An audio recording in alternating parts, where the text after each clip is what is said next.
कस्मत का खेल एक सरसब्ज व शादाब गांव में, जहां खीतों की हरियाली और परिंदों की चहचहाहट फजा को मातर रखती थी, एक बुजुर्ग किसान रहीम खान रहता था। रहीम खां की उम्र 17 बरस से ज्यादा थी, लेकिन उसकी आंखों में एक अजीब सी चमक थी, जैसे वो जिंदगी के हर राज से वाकिफ हो।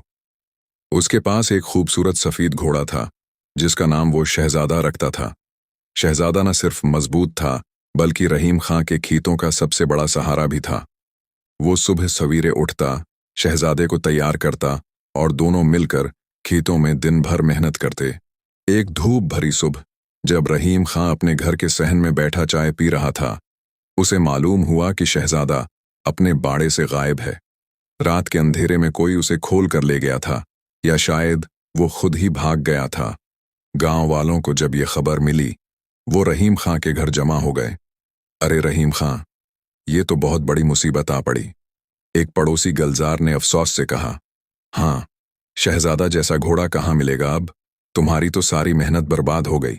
दूसरे पड़ोसी ने सिर हिलाते हुए कहा। रहीम खां ने अपनी चाय का आखिरी घूंट लिया, हल्की सी मुस्कुराहट के साथ आसमान की तरफ देखा और बोला, मुसीबत है या नामत, ये तो वक्त ही बताएगा। गांव वालों को उसका ये जवाब अजीब लगा। वो सोचने लगे कि शायद रहीम खां को अपने नुकसान का अंदाजा ही नहीं। वो सरगोशियां करते हुए वापस चले गए। शहजादे की वापसी चंद दिन गुजरे। एक शाम, जब सूरज डूब रहा था और आसमान सरखी माइल था, गांव वालों ने देखा कि शहजादा वापस आ रहा है। लेकिन वो अकेला नहीं था। उसके साथ 3 जंगली घोड़े भी थे, जो उसकी रस्सी से बंधे चल रहे थे। तीनों घोड़े एक से बढ़कर एक थे। एक स्याह जैसे रात का अंधेरा, दूसरा सरख जैसे अंगारों की चमक, और तीसरा सुनहरी जैसे सूरज की किरण। गांव वालों की आंखें हैरत से फैल गईं। रहीम खां, ये तो कमाल हो गया, गलजार ने खुशी से कहा। एक घोड़ा गया था, 4 आ गए, तुम तो रातों रात मालदार हो गए। एक और पड़ोसी ने हंसते हुए कहा। रहीम खान ने घोड़ों को बाड़े में बांधा, उनके सर पर हाथ फेरा और वही मुस्कुराहट के साथ बोला, मालदारी है या मुसीबत, ये तो वक्त ही बताएगा। गांव वालों को इस बार भी उसका जवाब समझ न आया। वो सोच रहे थे कि रहीम खां इतनी बड़ी खुशखबरी पर भी खुश क्यों नहीं हो रहा। बेटे का हादसा। रहीम खां का इकलौता बेटा इस्लम, जो 20 बरस का एक चाक व चौबंद नौजवान था, घोड़ों को देखकर बहुत परजुश हुआ। उसने फैसला किया कि वो जंगली घोड़ों को सुधाएगा ताकि वो भी खीतों में काम आ सकें। अगले दिन सुबह सवेरे इस्लम ने सयाह घोड़े को चुना। वो घोड़ा बेहद तेज और सरकश था। इस्लम ने उसकी पीठ पर छलांग लगाई, लेकिन घोड़े ने उसे जोर से झटका दिया। इस्लम जमीन पर गिरा और उसकी दाएं टांग बुरी तरह जख्मी हो गई। गांव के हकीम ने देखा तो बताया कि टांग टूट गई है और इस्लम को कई माह आराम करना पड़ेगा। गांव वाले फिर रहीम खां के घर जमा हो गए।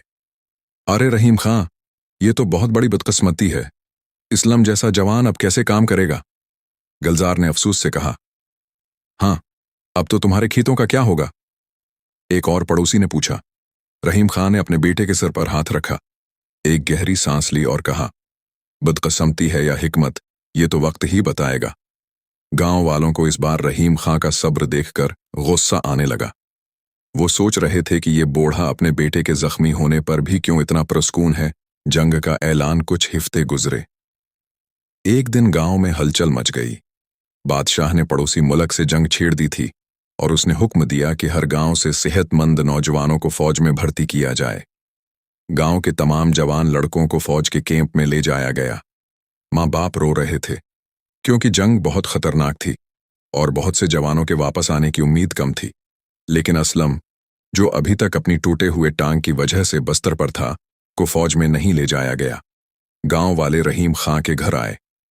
रहीम खां, तुम तो बहुत खुश नसीब निकले, गलजार ने कहा।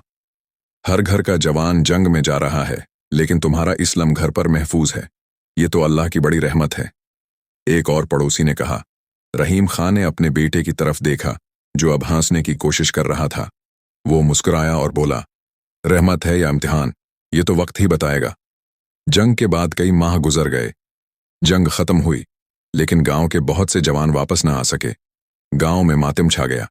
जिन जवानों ने गांव वालों को जंग के किस्से सुनाए, उन्होंने बताया कि जंग कितनी खौफनाक थी।